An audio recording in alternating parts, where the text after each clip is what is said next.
Yo, what's up guys? Papasok na pala tayo sa trabaho. Galing akong night duty. Tapos eto, 4 na oras lang ang tulog, pasok na naman tayo.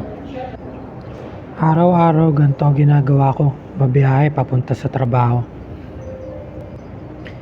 Yan ang makakasama mo sa bus, iba't ibang mga lahi. Minsan may mabaho, minsan may mabango. Diyan ang area ko, yung mall na yan. Diyan ako pumupunta palagi. Pero sa ibang direksyon tayo bababa kasi mahirap ang biyahe dyan eh. Ayan, pababa na tayo ng bus. Dito na tayo sa bus stop. Siyempre pagbukas niyan, sisingaw na yung init kasi summer ngayon eh. Sobrang humid pa naman sa labas. Ayan, araw-araw nilalakad ko yan. Halos 1 kilometro papunta roon sa mall. Tawag dyan sa mall, Dubai Hills Mall. Diyan ako pumapasok sa tindahan ng mga laruan. Ayan mga bossing, nakatawid na pala ako. Katawid kasi ako dyan sa crossing na yan.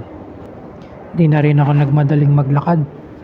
Ganun din, late na rin ako 1 oras. Paano ba naman kanina? Nagulat ako, nagtututbrush ako.